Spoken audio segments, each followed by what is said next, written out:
Hello and welcome to Cracked Open, a podcast guiding you on your journey to becoming a vessel of unconditional love. And this is your host, Beck Milonis, High Priestess, Channel, and Activator. Join me on this series as I share reflections, insights, and channel transmissions from my journey of walking the initiation path. Each episode is a unique transmission containing supportive frequencies to facilitate the deepest healing, activation, and reconnection with your soul. I invite you to open your mind and set the intention to receive this episode into your heart space. Let's go. Welcome back, beautiful souls, to another episode of Cracked Open, a podcast about becoming a vessel of unconditional love. I nearly forgot the tagline of this podcast because it's been so long since I've done an episode, but here I am back in Australia, back in Sydney, and I'm so fucking honored to have my guests for today. Today with me, I have Julie and Tash, who are a mother-daughter duo, which is literally the cutest thing ever, and it's so beautiful. Julie is a medical intuitive, author, and corporate stress management consultant here to help people reset and restore balance. Tash is a life coach and corporate stress management consultant here to unravel what's underneath the stress and help people live life a new way to avoid burnout. From a personal perspective, these queens have helped me in ways that are unfathomable. So we got brought together through divine fucking cosmic magic about a year ago.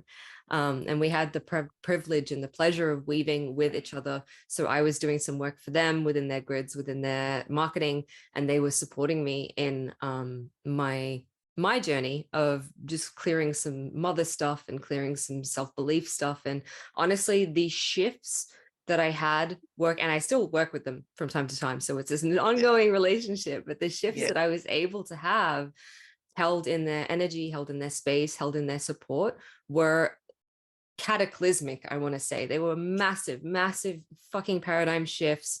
I think I was making the most money I've ever made potentially in the months we were working together. I was like joyful. It was powerful stuff. So I now know whenever there's some shit coming up, these are the women I want to get on my side, because it's just part of your team. It's quick. And I think the thing that I love the most about both of these women is the way that they support very fast shifting, and it doesn't have to be this difficult slog. And I think it's because of the purity of the frequency they work with. So I'm going to get you both to introduce yourselves and hand over the mic, even though I love hearing my own voice. Julie, I would love to know how you got here being this beautiful vessel for Christ's light, Christ consciousness, which we discussed is part of what you're here to do. What was the journey to get here, and talk to us about being a medical intuitive? That's really cool. I haven't had a medical intuitive on here before, so we'd love to hear from you. Well, it all started, it'll be 39 years in October, so 38 and a half years. Tash was 7 months old, and a friend of mine could see that I was struggling in our marriage, struggling with being a new mum. And she said, I'm gifting you a psychic reading. And I went, I don't think so. That's like telling me I've got a date with the devil. And she overcame all of my objections. I said, I've got a baby. She said, I'll look after the baby.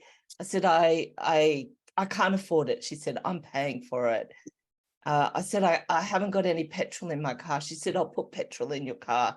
So she overcame all my objections, and I went for this reading, and I was terrified that I would hear something I didn't want to hear. I was terrified of the entire thing. It was my first psychic reading, but it changed my life. That 1 hour changed my entire destiny. And I'll condense the hour down into a few sentences. He said, if you keep going the way that you are, your marriage will fail. You will remarry quickly. That marriage will fail. You'll be very ill in your 30s and 40s, have very few happy moments in your life, and die at 53. That's a half an hour condensed. He said, but you have a nun and a monk behind you, and you have an alternate destiny. He said, and if you choose that destiny, your marriage will survive. You'll overcome the illnesses in your 30s and 40s.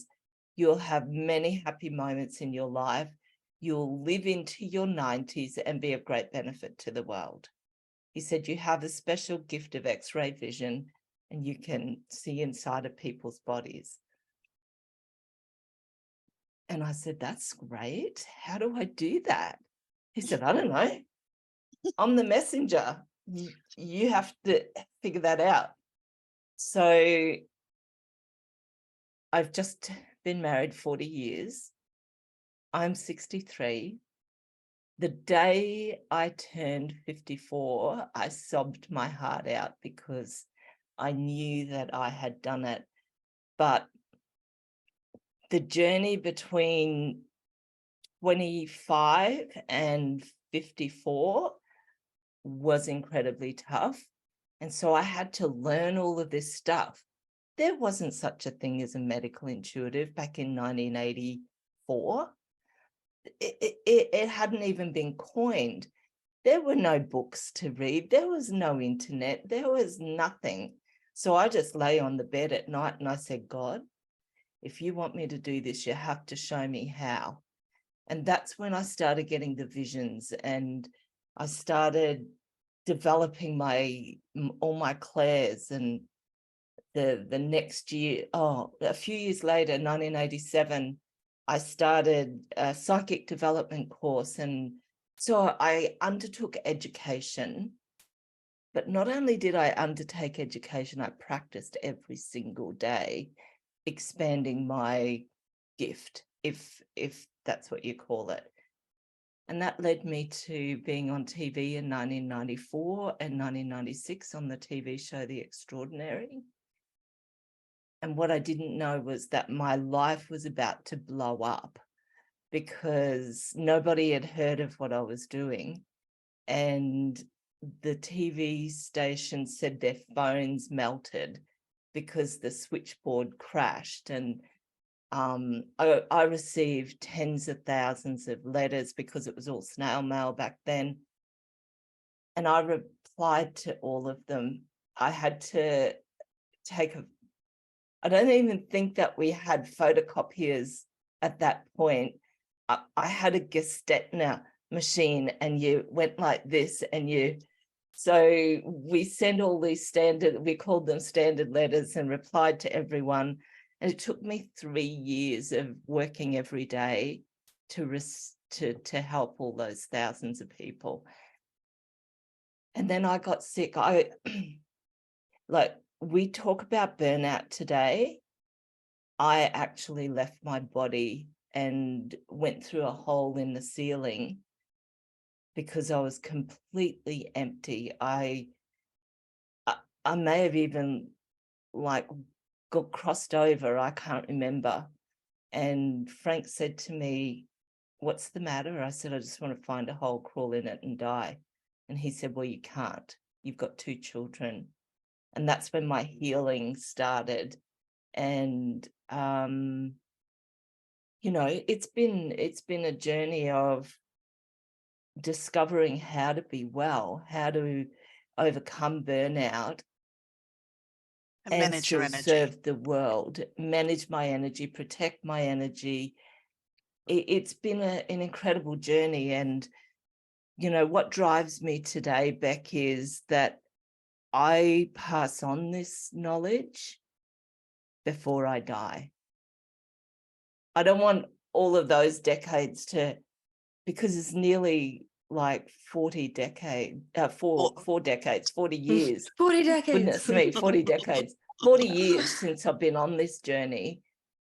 I don't want it to not have an impact. So that's where I am today. And that's me. So inspirational. You've had a little orb that's like hanging out in your space. I keep seeing it like pop. Yeah, it's really, so anyone's on the video, you can see that Julie is on the light.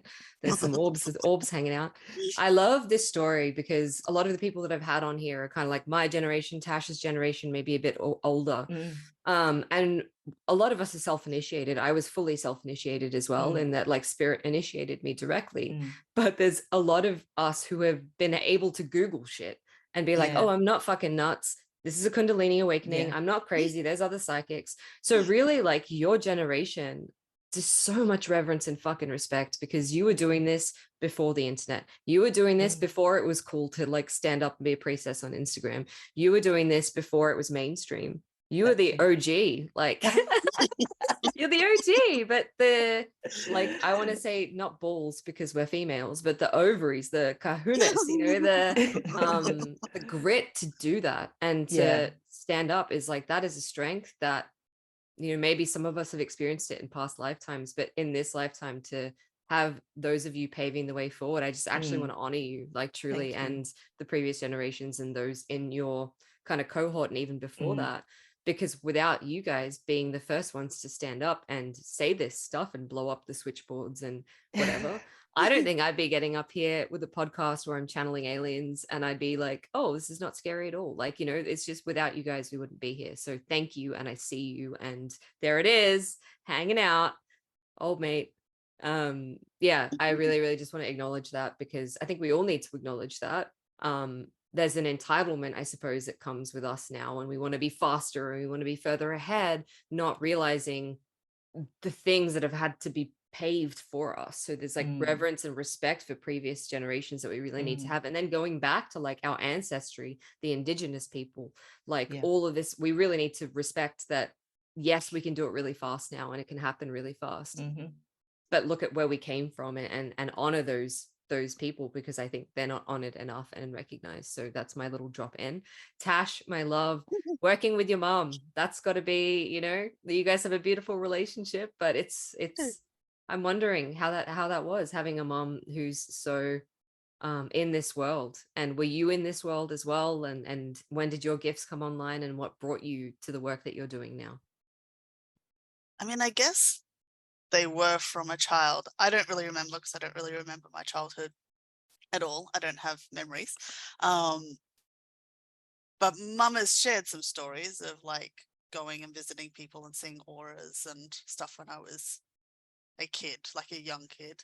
I remember some houses that we lived in that I was doing like energy protection on my bedroom at night to be able to sleep, because I'm like, there's some shit in this house and I don't feel safe. And so I would like, I pretended like I was a magician and I would like, I could see it and I'd be like, yes, the walls are all protected. And like nothing can get in. So I guess I was doing it unconsciously, like not knowing what I was doing all of my life. I would go in and out of connection, like spirituality, like of wanting to even look at it. There were some periods of time where I'm like, no, all of that is terrible. I don't want any of part of it. And then I came back to it a few years ago now and was like, you know what? Because I started working with one of my friends, and we were doing a business together that we thought was a business, but it was actually a spiritual incubator. Like it was designed to get us both online and get us what we needed to be doing, like doing what we needed to be doing. And then Mum and I started working together right before the pandemic. So I went to New York activated me, and then I came back, and then we started doing this work together. And I guess it's been since then. I mean, look, any business partnership is going to have its challenges. I think that having a strong mother-daughter relationship has made that easier, because, you know, you always come back to that relationship, even if there's communication challenges, and you work through them because that relationship is important. It's meaningful. And yeah, I really actually enjoy it. So I love that. You guys are so cute. You're so cute. I actually have my mom doing my, she's not doing my taxes for me, but she does bookkeeping, and she started like working within my business, like doing all the, nice. and I'm like, oh, this is so lovely. Like we can can bring our parents into, so I get it. I see it. I Yeah. understand it. I don't think I'd be doing it with her before working with you guys and clearing all my mother shit. That's so good, Beck. Here we are. She's helping me with my financial shit, which feels good. Beautiful. Thank you for sharing that. And I see you as well. And I love, like, in our sessions, your ability to, you're always the one that comes in with the fucking, like, you don't say much, but you just mic drop the one thing and you're like, boom, here it is. Like, this is the thing. And I'm like, oh, fuck. And then everything's like clear. So you have this beautiful ability to be able to see underneath, like Julie can see all the physical stuff, but it's like you see someone's psyche and all of their blocks and their internal stuff. And you're just like, this is it. And then Julie comes in and is like, blast it with light. So I love how your gifts really, what's the word? They like complement each other so perfectly. And it's like you're not both doing the same thing. I see your unique parts to play. And Tash, you're more business savvy. And obviously are you a millennial? I think you're a millennial. We're both millennials. Very much millennial. So you're like, well, beginning of the millennials. The tech savvy, the business savvy, the not to say that Julie, you're not business savvy, but I mean like the website design and the graphics, and your graphics are fucking beautiful too. I love I have some cards from these guys, which are you guys still selling them, or you pulled them off? They don't sell anymore. We sold out. Sold out. Well, they are beautiful. They are they're limiting belief for business cards, and I remember them arriving and I was like, these are just stunning. Like, I just want to hold them and the frequency of them. And you pull a card for like what belief is coming up. So amazing work that you're doing. Let's take it a step back. You both kind of touched on energetic hygiene. Tash, you were talking about how you were this magician, and I love that because you literally were doing it, even though you were pretending you were doing it, which is so cool. 100%. Yeah. And I always felt safer, like always, like the energy shit changed. And so I knew I was doing something, even if I was pretending. And it does feel like I play in a lot of quantum realms in the past couple of years. And some of the stuff that they asked me to do or that I'm doing, I'm like, this feels like I'm just a kid, like playing and making it up and imagining, oh, I'm going to unplug this thing and then put this big shield and like, and it's like that, right? And we think that because it's not seen, it's not real. And so that's the same thing, I suppose, when we're talking about energetic protection and hygiene. Let's just open a dialogue about that, because we can't see negative energy, or because we can't see it tangibly in this physical sense, when there's something attached to us, or where there's something draining us, or where there's something present. Some of us can feel that, and I feel that. I walk into a room where there's something negative and I'm like, nah, I'm fucking out of here. Or I'm like, you get out of here. I'm gonna make you leave, right? But not all of us have that capacity. So I guess the first kind of place that I want to start this is, how would someone know that they have, actually, let's talk about the different types of energy first that might be influencing someone. You guys have a whole offering around this, but I think it'd be a really great place to start. Like, what sorts of things could be impacting people in the unseen realms, where they need like a hygiene checkup and they need to clear their field? Oh, well, you going, Mum? Okay, good. You go, Tash. You go. You're so good. I mean, so our list of things kind of came about organically as I was doing work trying to figure out what was going on with me, like that I was not feeling right, like completely flat, like a blanket was like blanketing me and my field. And like, this is like a year and a half ago, maybe. And I'm trying to even remember what happened, but essentially we got prompted to create an offering around low frequency entities to start with. Like, that was the thing that started it all, because we were like, there's something else impacting. Like, it's something more than just me and my physical body and what's going on here. Like, it's more than that, but I don't know what it is. Yeah, I want to add in here, this was one of the moments where we had to have a difficult conversation, and that's what prompted it. I said, Tash, do you even want to be in business with me? And that's hard to say to anyone, let alone your daughter. And she thought about it overnight and came back to me in the morning and she said, Mum, I think I have an entity. And I went, because I was check. like, well, yeah, I do. Intellectually, I was like, of course I do. But like, everything in my energy was like, don't don't do this work. And I'm like, but that's really weird because I want to do this work. So what's going on? And Mum has done a lot of, like, she had done a lot of entity clearing work in previous like years with her medical intuition. And so I knew that that was a thing. I didn't know a lot about it. And I just asked, like, I asked Spirit, and it was a yes. I'm like, oh, okay. Well, I don't know what to do about that. And so then that's when I was like, oh, I think you need to do a clearing for me. And then as soon as she did, like, all of that shifted.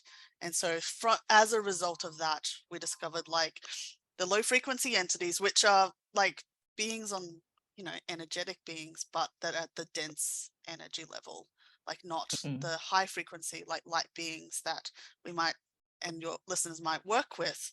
Like there's a spectrum, and where there's light, there's dark. And so it's just at the lower end and can pull the frequency of you in your space down. And then we were like, oh, well, what if there's just dense energy? And so Mum pendulums to check like which things needed to be part of our program, which things might be impacting on people. So low frequency entities, dense energy.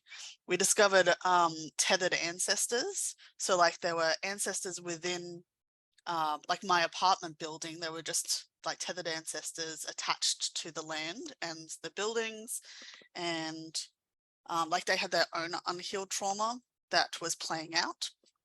A thing that my friends and I, because everyone who does this work, we like play, like, well, what if we just do this? And we discovered like energetic tracking like inside of us. We were like, well, why is there tracking? It was almost like little beacons, like flashing beacons.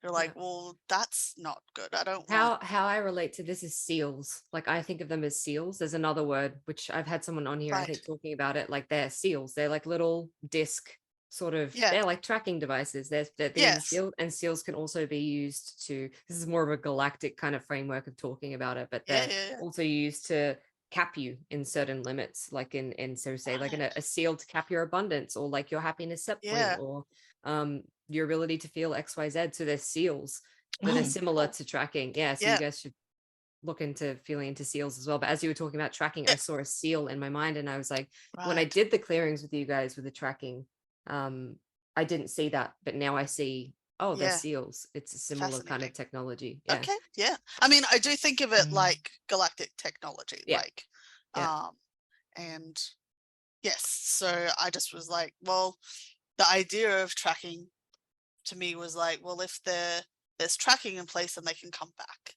And I don't want them to like be just coming straight back once they've been shifted. Like that's unacceptable. So I like to get rid of that.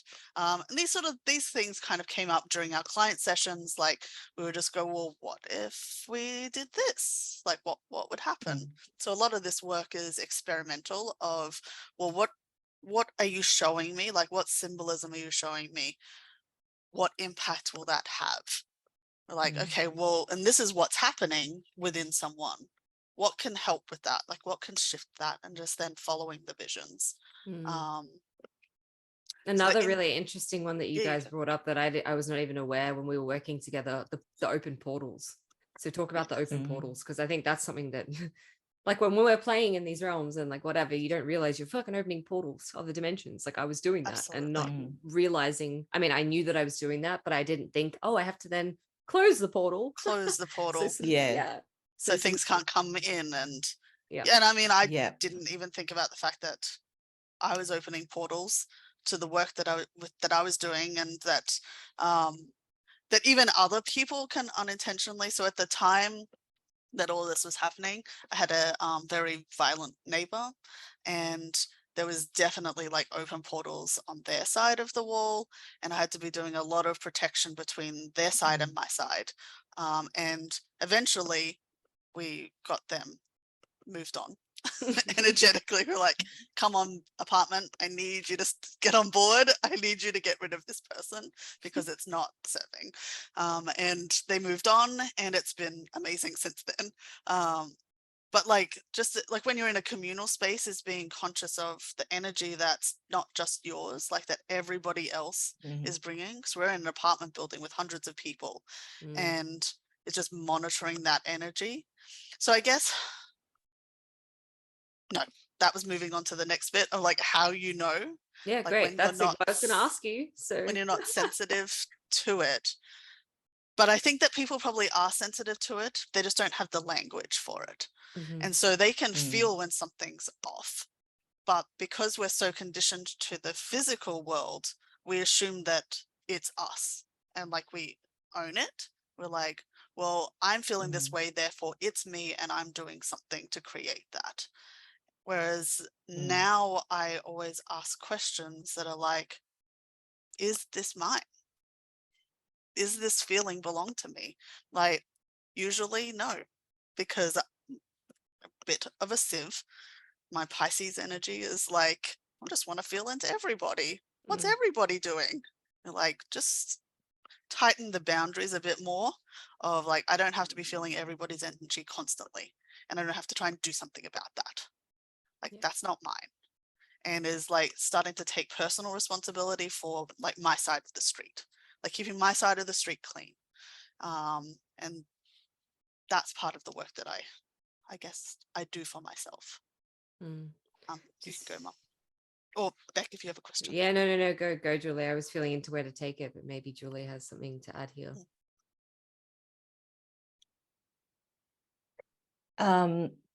Yeah, I was thinking about your question, Beck, about how do you know? And it's, I can bring in some kind of tangible feelings. If you walk into a room and the air feels colder or you feel colder, that's a sign that there's presence in the room. In our program that we've got, I've got a recording of a way that you can tell with a candle. And if you go into the corner of each room and you raise the candle up and say, I cleanse my room in God's light. I use the word God because I don't have an issue with it. I know other people have, slammed me a bit for saying the word God, and they say, no, it's the universe or the divine. You choose your word. I use the word God. And if black smoke comes off the candle, you're cleansing negative energy. You're cleansing your space. Another way is use a singing bowl, ring a bell. You want to disturb the energy. But what I love about the candle is you actually see it. And it's not like I'm just saying, this works, trust me. I've got evidence, and I always like evidence, even though what we're talking about is deemed woo-woo or out there or, beyond the human eye. When you get evidence, you go, I have to actually give this some credence. And I ran a retreat, 11 years ago now, and I rented a building down in town, and we live in a little country town, and the building's been there since 1860. So it's had a lot of bodies through it. And it also was being rented as a B&B. So a lot of bodies had been brought into it. And on the morning of everyone arrived in the afternoon, and the next morning, I said, we're just going to do this 5-minute exercise, right? I just want you to you've slept in your room, you know what it feels like, and I just want you to do this. And I gave them all a candle, and I thought we would be done in 5 minutes.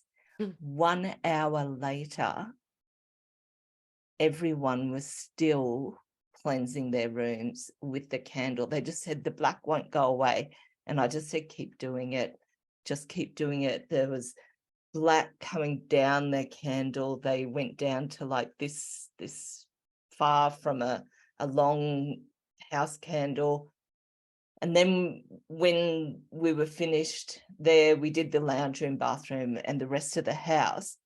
Now, there was one person who was out in it was the old stables, but they'd converted it to a bedroom. Took her 5 minutes. There was nothing out there. but inside the house, there was a ton of black smoke. And so that was interesting in and of itself. But a week later, I ran into the manager and she said, Julie, did you cleanse Colinora? And I thought, oh, shit, I've done something wrong. I said, yeah. How do you know? She said, because when I walked in after you left, the energy was completely different, but I didn't feel like somebody was watching me vacuuming. And I said, wow, so that you can't, like, A, she didn't know, B, she suspected, C, I confirmed it, and she gave me the reasons why. And I thought, that is wild to have that story to share. And look, I've run so many retreats since then, and the participants go home and they cleanse their property. One girl used 4 candles and it was just this black mass. And she said, we wanted to go traveling, so we got a house sitter, and I think she did black magic in our property. And she could tell the rooms that the woman used because of the candles. Hi, beautiful soul. Allow me to interrupt this broadcast for just a second. If you're a soulpreneur on a sacred mission, or just someone looking to connect with their soul purpose, their gifts, and their multidimensional self, I have something I am so excited to share with you. The Soul Mission Accelerator is possibly my most groundbreaking and expensive work yet. It contains 12 low-cost, high-potency sacred activations that will have you shifting through old limitations, patterns, karmic loops, and blockages at quantum speeds. These activations will support you with everything you require energetically to anchor in the timeline and reality you desire to create, if that means more soul clients, tribe, opportunities, and abundance, or just to anchor a soul purpose that is fulfilling and effortlessly abundant. You can grab $44 off the total price by using the code CRACKEDOPEN in capital letters in the checkout, or grab each activation individually as they call to your soul. Now let's get back to this episode. I want to share, Sage is also a really good one. I remember when I just came into my gifts, it was 2020, and I've been telling people, oh, I'm a healer, whatever. My friend calls me up, and it was Nyepi in Bali, which is a big spiritual day. They make you turn off all the lights at night and you're not allowed to leave the house. And they do this mass clearing of all these spirits. So these girls had been up during Nyepi with all the lights on. They were smoking dope. They were drinking. And one of their friends started acting really fucking weird, like speaking in this weird voice. They sent me this video of this girl. She was clearly possessed. It was like not okay. Woke up the next morning, didn't remember any of it. And so they texted me and they're like, Beck, you need to come here now. Like something. And I was like shitting myself. Like, I am not equipped to deal with this. I just opened up to this, like really. And I had to tune in. And I was like, Spirit, is this really like, and it was like, yes, you're really here for this. So I went to the house and I had this sage and I walked in the door and immediately it hit me like a fucking ton of bricks. Like I started burping, which is me clearing, and I could feel this. I couldn't even speak. I was like, oh, it's so heavy. Like it's so heavy. And I just sat down and I lit my sage and I dropped into a trance, and my sage burst into flames. It became this black mass, like you said, on the ground. It stained the ground. It just disintegrated into nothing. I've never seen sage do that. The only other time I saw it was when I was clearing my ancestral shit in my home. And there was so much stuff that the sage, again, it like went up in fucking smoke. So that's a really good indication. Wow. And that was an intense experience, because I had to bring this, at the time, how I would clear was bringing the spirits into my body and then processing through my own body. So I could feel 4 spirits. I brought them into my body. I processed them out through my body, and it was like very intense. But yeah, it's like, you can't, when you feel that there's some presence there, or something's watching you, it's don't ignore that feeling. Like you're feeling it for a reason, right? And I think everyone that listens to this podcast, you're all intuitive beings, or you wouldn't be here. Like they're all intuitive. You all know. So don't doubt it, and don't be afraid of it is the other thing. Because I've been known to be a bit of which is very ironic, scaredy cat, when I sense these things. Like even in November, I was doing this massive women's work festival on this property, which had a lot of trauma, and there was a lot of ghosts. Like it was like the most haunted place in Perth, apparently. And they were fucking with me all night, every night, because I was there to do this mass clearing on the witch wound in the church, to clear all this child sex trauma, and it was big. And I think they could sense that I was there for that. So they were fucking with me all night, every night. Yeah. And I remember one night I was down in we had these cottages, and I was in the cottage, and my friend said to me, "Oh, there's someone walking up the stairs right now," like as in a ghost. And I just had chills, and I was like, "Oh no." And she's like, "Why are you freaking out? Like you're a witch. Like what the hell?" Yeah. She's like, "Just laugh. Like just laugh at them. They leave you alone if you just laugh. Like they're not gonna, you know." So I think we're conditioned with a lot of fear around the unseen stuff because of TV, because of The Exorcist, because of movies. And yeah, I mean, it's not unreal. Like some crazy, wild, scary shit can happen, but it's so simple to clear this stuff. And that's what I love about your protocols, is like, it's like what, 5 minutes, and it's like, boom, just cleared. And I remember the first time I did one of your protocols in this heal, you sent them to me because I was working on the website for it. So I was like, oh, I need to be attuned to the frequency to do the grid work for it. And it was like, I could feel just it all lifting off me. And it was amazing. I don't know if you guys are open to maybe doing like a little mini clearing just for the people on the podcast at the end. Yeah. I feel like that could be cool. And just whatever. But yeah, absolutely. Feel into if there's anything else here around this energetic hygiene. So I think what's coming through to really acknowledge is like, if you're a practitioner, again, this is a podcast of witches and wizards and medicine women and medicine men. If you're listening to this, it's because you have a soul purpose, even if you're ignoring it, to do some sort of metaphysical work. It means you're sensitive. It's particularly important for those people, right? Because when you shine so bright, they are attracted to you. And it's sometimes it's because they know that you're like me, you're going to process them through your body and clear them, and that they're looking for the way to pass through the light, right? So you're even more susceptible in a way because of the light that you shine. You're more visible, right? And it's so important, particularly if you're working with others. You don't want to let's talk about the repercussions of if you've got a shitty, unclean field and you're working with clients, like what happens then? You know, have you seen anything like that, like where there's been transference or, practitioners who don't have their own protocol and they're moving from container to container with different groups of people, and they're just taking that all on? Like, what's the risk there? Well, the risk is that you actually allow your energy to be completely drained. And look, I've been doing this work for 39 years and I'm still forgetful of all of that I know. And sometimes it's all the tools, but sometimes I work with a client and then I just go, oh, I just need to go and lie down. And one of my signs that I'm out of alignment is that I just want to curl into the fetal position and shut my eyes and blank out the world. And it doesn't happen that much these days, but it can still happen. And I just go, oh, what do I usually do? Because you've got to remember your resources. And I do have a resource, and I basically go in and check on my chakras. And my team gave me a vision of what my chakras should look like. And when I go in and check, they're either way open or they're too closed. And so I just recalibrate them. If your people want that process, it's on Insight Timer. On the free version, I'm a meditation teacher. On there, it's just called Chakra Balance. I do that for myself. And it's like night and day back. When your energy is clean, you have vitality, you have energy, you have mojo. When your energy is not clean, you haven't got vitality, you haven't got your mojo. You feel drained, you feel lethargic, you feel depressed. And I'm not confusing feeling depressed with depression. Depression is actually an illness and it needs to be taken care of appropriately.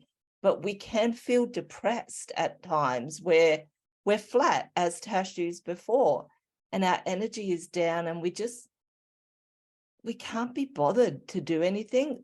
They're all not good signs. And you can do something about it. And So do I get those signs as well? Yeah, I do, because I've forgotten to clean my energy. Like, it's not like, oh yeah, I've created all these things that I remember to do all of them. And so I have to be reminded, clean your energy, Julie. It's it needs to be like you clean your teeth. And what I want to say is, I went back and studied this year, and I actually received certification of being a meditation teacher. I've been teaching meditation for 40 years, but I got certified this year, and I realized some things that I didn't know, and that's always a good thing, right? And so I've started meditating every single night. And what I would do as part of that protocol was clean my chakras. I would check on my chakras. Some people call them energy centers, but that's the best gift you can give yourself, is check on your chakras and make sure they're in alignment, because all sorts of things can whack them out. And one of the things that people don't think of is their kind heart. Like, the empathy can put your chakras out of alignment, because what you do is you open your centers too wide, and you're just letting all of your good juju go out to other people. What about you? You can't serve anyone if you're not got a full container. And if your chakras or your energy centers are too wide, or they're, pushing out too much energy, then you're not serving you and you're not serving others. I want to add to that as well. Like 3 days ago, I'm about to do a podcast on this, which actually will come out before this podcast, but we've been experiencing some huge timeline shifts, like over the past kind of since the end of the eclipse and during the eclipse, huge, massive fucking 3 days collapsing, like heaps of stuff going on.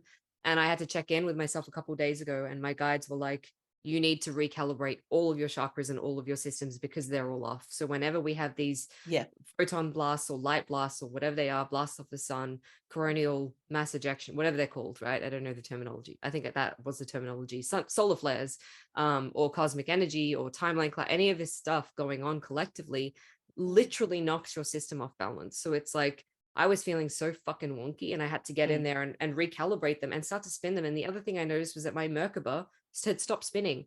Like, my system was so out of balance that my own system had stopped spinning. Like, my energy field had stopped spinning, my Taurus field.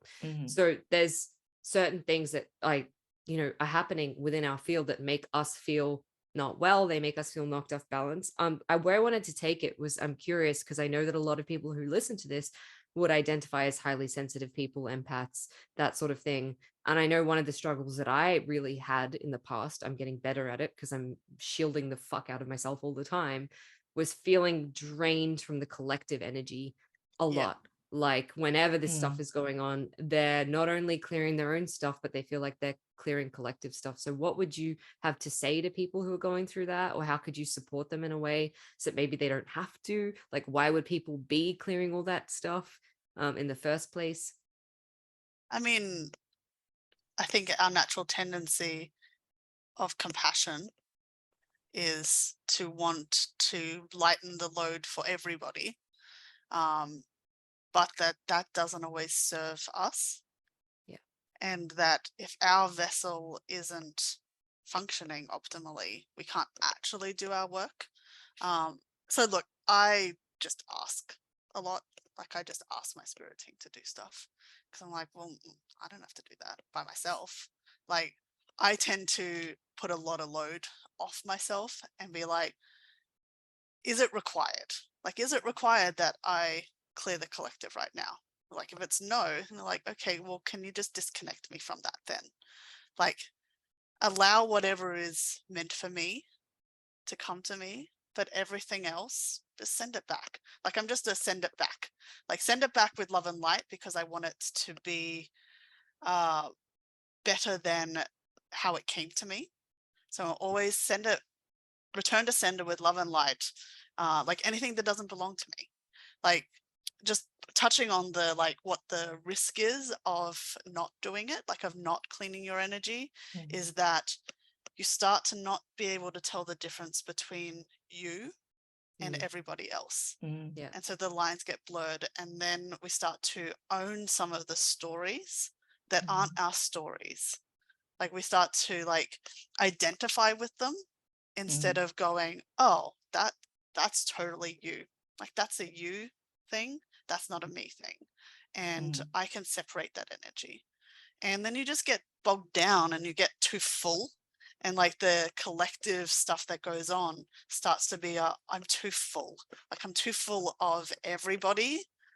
I don't know where I am. And so then it's like kind of just pushing out the bubble further of like, well, the bubble doesn't have to be here. Like the bubble between me and the world doesn't have to be right on me. That can be a bit further out. So I have space. I have space around me to know myself and to know what I want and to know what my work is. It doesn't have to constantly just be a blend with everybody. And I know that I was the biggest blend. Like I would just blend with everything and everybody that came along because I'm like curious. Like I have a curiosity. I'm like, oh, I wonder what, unconsciously, I wonder what that is. I wonder what's going on for them. But then I wouldn't separate out again after the curiosity had passed. And I would just constantly be full. Yeah. And that I had to develop like these energetic boundaries of, no, this is me. And I will on purpose blend with you for a time and then I will separate again. It's not, you don't get to just draw on my energy constantly. And look, I forget sometimes and then I'll get full and I'll be like, why do I feel so shit? Why do I just feel like full of everybody again? Oh, okay, that's what's happened. I haven't been doing this often enough. I haven't been separating often enough. I haven't unblended during the work. But I think at the end of the day, all of it comes back to compassion. Like that we have compassion and like high compassion, high empathy, and we want the best for everybody. But sometimes what's best for everybody is that they go through their own journey. Yeah. Like that you don't try and shortcut the journey for people. Yes. Out of compassion. Savior tendency as well. Like Yeah. you want to look at why do I feel like I need to save that person and potentially disempower them from what they need to go through, right? I think it might make their journey longer. I've talked about this before on here for sure. Yeah. The martyr savior tendency of swooping in and we're just creating more victims. If we do that, then we're creating people who need saving, right? Yeah. I'm actually really passionate about this, Beck. It's if you ask me what my hobby horse is, it would be this. And the thing is, we were working with a client last night and I said to her, how is a diamond formed? And she just went, oh, under pressure. And I said, so why would you deny people their pressure moments to stop them from being the diamond that they are? And this is the way our society is gone, is that adults want to remove pressure from people's lives, but it's that very pressure that makes us grow. It's that very pressure that makes us into the stunning diamond that's in there waiting to be formed. And so I guess my mum, my grandma, I've got a lineage of don't remove the pressure from people's lives. And look, I had a savior journey that I had to go through as well. And so now I understand it so deeply that if you protect people or circumnavigate their journey for them, they're not going to be their full potential. They're not going to be their highest version of themselves. Or it'll just take way longer to get there. I think it's hard because we're so empathetic, right? So we really feel those people and we just want to help them because we know the pain. And this is me too, a total fucking savior template for so many years, disempowering my clients, actually disempowering them about, here are the problems, here are the solutions. It's like they weren't coming to that solution on their own. or even men trying to fix broken men or fix my mom or fix fucking whoever else, taking that burden and that responsibility on because you don't want to see that person suffering. But actually it's the compassionate, loving thing, the most loving thing to do sometimes is to let that person have that journey, and you can support them. It's not saying, oh, I'm out, goodbye. 100%. Like hold space for it. Exactly, but don't fix them. So it's, you can ask questions. You can just be silent and let them talk and not comment even. But it's well, you need to do this and then you need to do that and do this and no, don't do that. It's like they're not getting the wisdom at a cellular level. And I really love when Tash talks about how when she was a university lecturer, she guided her students. And did I get frustrated with her teaching method? I did, because I'm a bit of a geek and I love to mess with website design. And so I'd go, hey, how do I do X, Y, Z? And she'd go, well, what do you think? And I'd go, well, I could do blah, blah, blah, blah, blah. And she'd say, well, do that. And I said, but I want to know what the right way is. And she'd say, just go and do that and see what happens. And that's how she taught. And all her students learned way better because she didn't give them the answers. And just experiencing that for myself made me coach differently. It's so funny. I've been using this quote with my parents jokingly for the past couple of nights. I don't know why it's been in my head, like, give a man a fish and you'll feed him for a day, teach him how to fish. Like, it's exactly that. The other thing that was coming through as you were talking is I remember how I used to always like unsolicitedly channel advice for people. Like the minute anyone came to me with problems, I'd just start channeling for them. And it's like, whoa, I didn't ask for consent to enter their field. They might not need it. I'm taking on their shit and trying to save them. And so now I'm like, I sit there and if someone's like having some shit going on and I'm like, do you require my support and my gifts? Would it be helpful for you? Do you want that? Or do I just need to listen? Because otherwise I'm not taking it on. They're like, yes, I require. And I'm like, okay, is this something that I desire to do without an energy exchange? Do I feel like this is something I want to do just because I love you and I can do that? And if not, pay me. And this is where we're at, right? Like, because it's, many of us who have these gifts, we're doing it without even realizing we're reading people's energy. We're reading their field. We've got downloads for them. And that I used to fucking sit down, and this was happening to me for a long time. Every person I would sit down next to at the spa, Spirit had a message for them. And I was this vessel, and I was like, cool, I'm just going to be used as this vessel all the fucking time without setting some boundaries for Spirit of being like, unless there is something that I need to, like, it's like live life or death, and I'm going to get compensated somehow in some way from doing it, I'm not open and available for that anymore. And yes, I can inspire someone by being in my frequency and having a conversation with them. But unless there is a message that is like so burning and desperate and like needs to come through, I'm not open for that, because it was literally like every fucking person I would sit next to. Oh, I got a message for you. Oh, I got a message for you. Oh, you're a healer. Oh, you're a healer. Oh, and it was just like, whoa, I'm just constantly tuning into all these people, and I'm not even asking for consent to access their fields before I'm blurting stuff that maybe they're not even ready to hear. Like maybe they weren't even ready for that. Like I trust that because I'm receiving the message, of course they're ready to hear it, and I wouldn't be given the message. So there's that as well. But it was just like, why am I doing this? Why am I feeling the need to do this? I also felt that it was a template playing out for me of, look how special I am, and I have the solutions, and I'm this psychic, and you know, the love or the praise or the recognition, right? So I got rid of all that shit. Now I'm like, but not my circus, not my fucking monkeys. I'm gonna go over here. Exactly. I mean, I think that it's part of the like energetic boundaries, energetic hygiene of knowing that, well, one, like there are like asking, you know, consent, asking permission, asking if people actually want to receive the gift.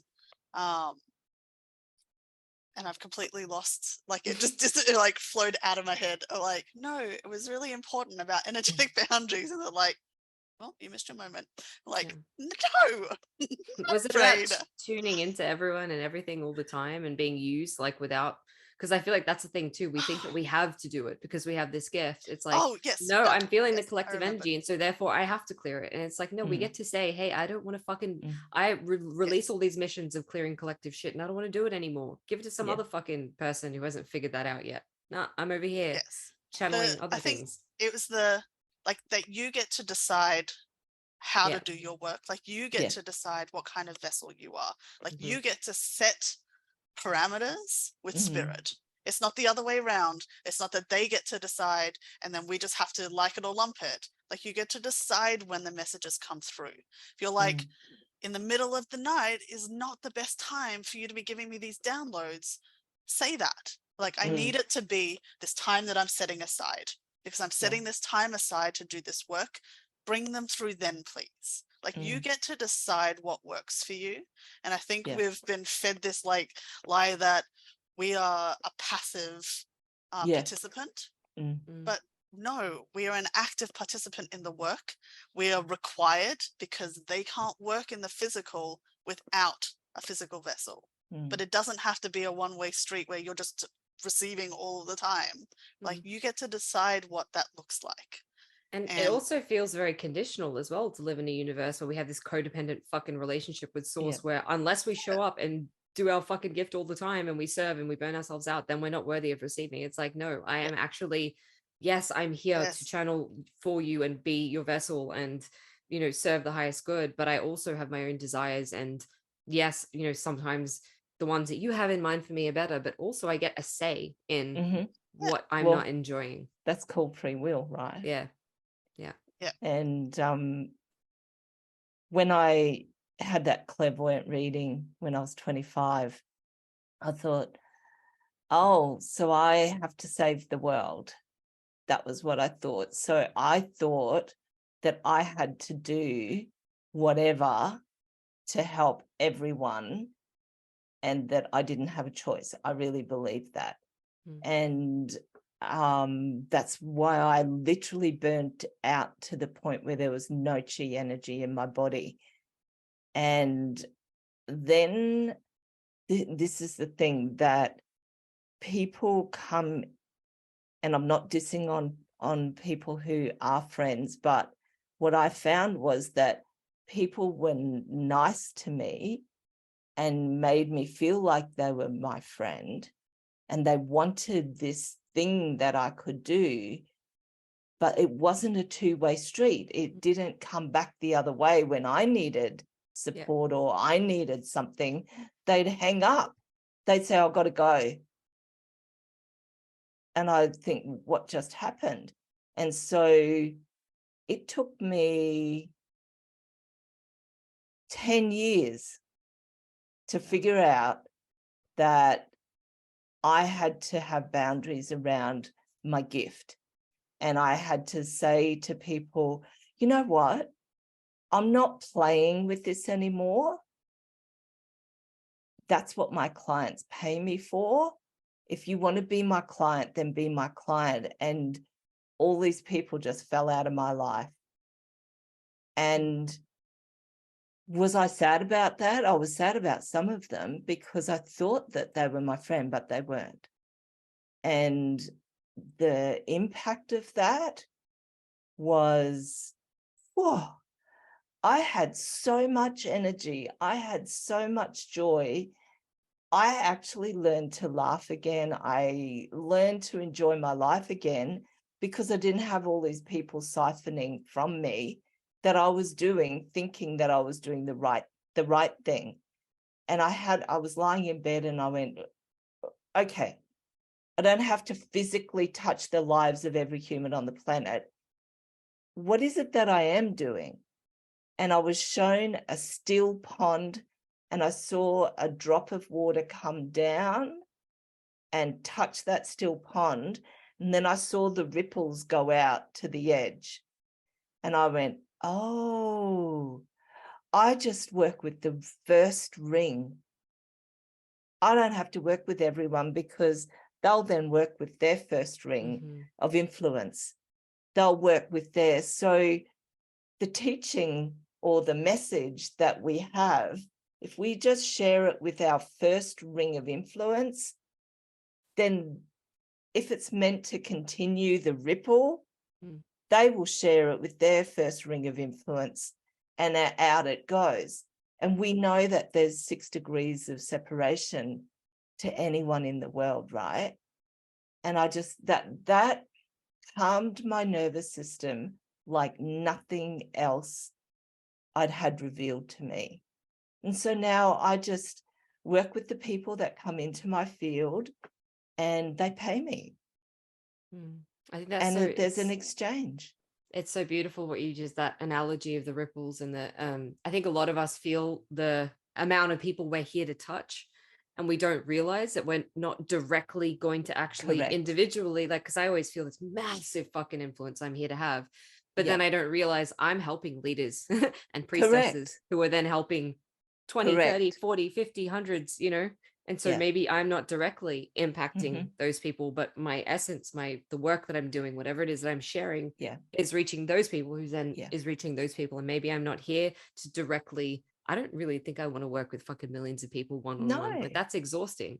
But if I can impact those leaders or those people, like be a leader of leaders, then that's impacting, right? So we feel it as this pressure of, I have to save the whole world. And 11, I have this huge life purpose and all these people to reach, but those boundaries and that understanding that, like, the people you're impacting, even just in serving one person, is so profound.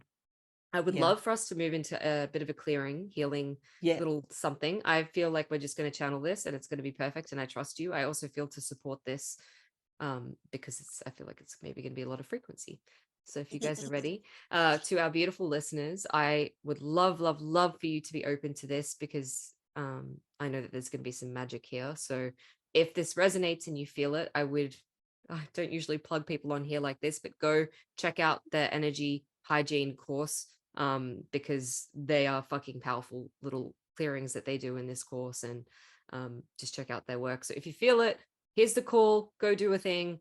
Go receive from them more and pay back their love, pay back the love. Share this with someone so it, comment, like, subscribe, do all the things. Leave me a review, guys. I would love if you left me a review on Apple Podcasts. So now that little plug is out of the way, shameless self and other promotion, let's do the little clearing. So So what's just dropped in for me, Beck, is to clear the frequency that you have to help everyone in the world. I fucking love that. Perfect. Beautiful. Help what I'm and getting. save. Save your template is what we're clearing.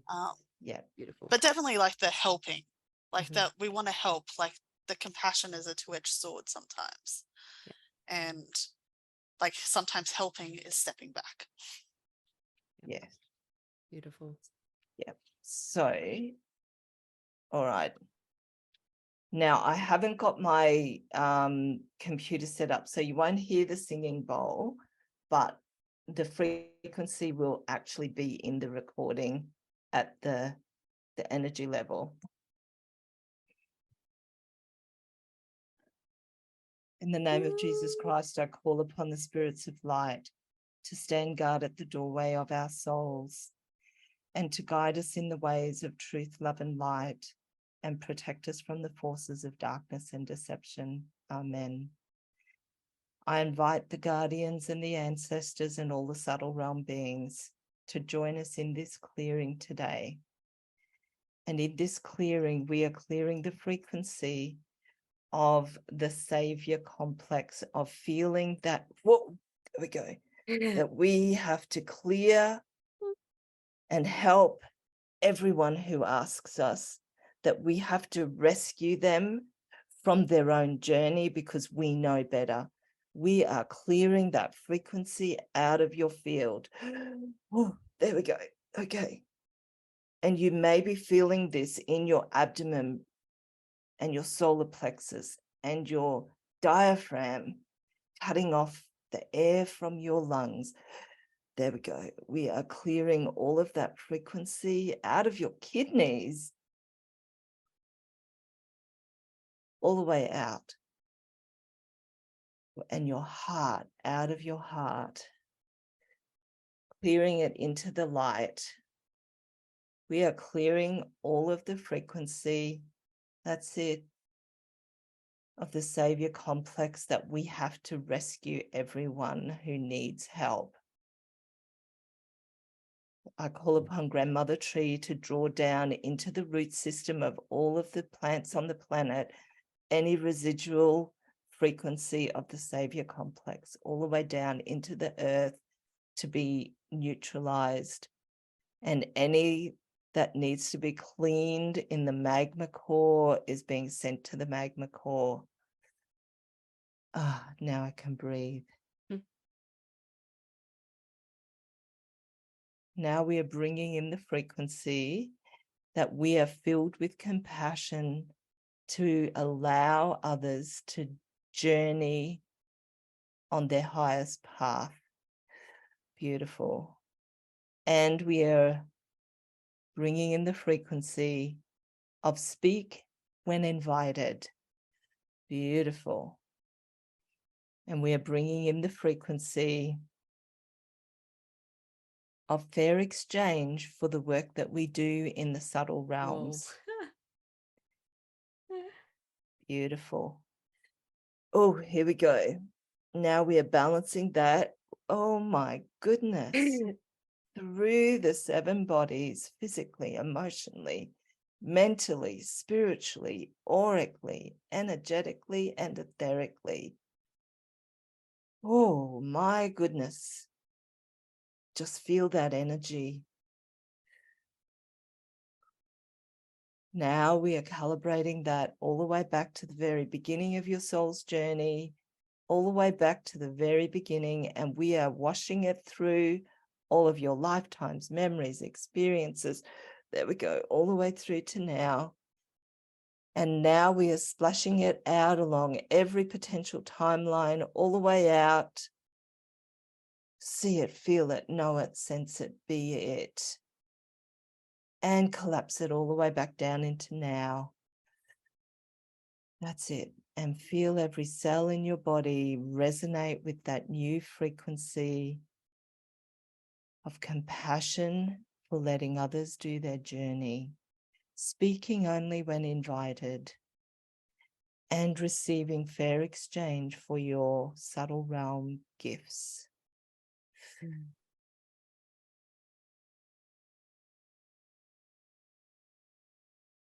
And now I thank the guardians and the ancestors and all the subtle realm beings for joining us in this clearing today.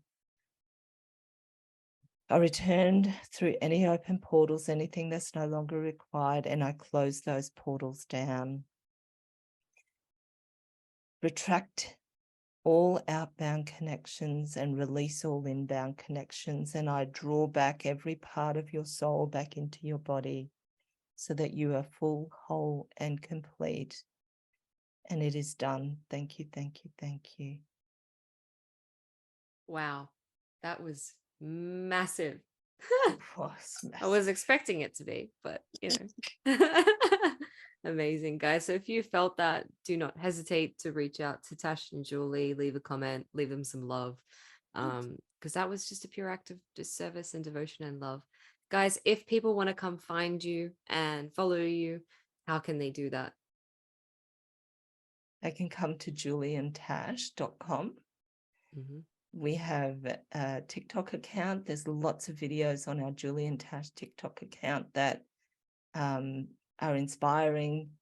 We have what else have we got, Tash? We've got Instagram. At Julie Tash. And yeah, that's probably all of it. Yep. Perfect. And by the time this is released, you will have this offering that we've just discussed, the energetic hygiene, ready to go. And absolutely, it's kind of done. It's just still kind of at this stage getting finalized, but it'll definitely, I can guarantee it will be done by then, which has a complete protocol clearing. I've been through it myself. Super fucking powerful. And that was a year ago. So I'm guessing that it will have up-leveled since then too. So thank you, both beautiful souls, from the bottom of my heart. Thank you for being in my life. Thank you for the work that you do. Thank you for who you are. To everyone listening, thank you. I love you. I hope that served. I know that served. And until next time, beautiful souls. Thank you. Thank you. Thank you for listening to another episode of Cracked Open. Don't forget to hit subscribe and share with a friend if this episode has served you in any way. For more information about the work that I do or to get in touch with me, read the show notes or head to beckmylonas.com. Until next time, beautiful soul.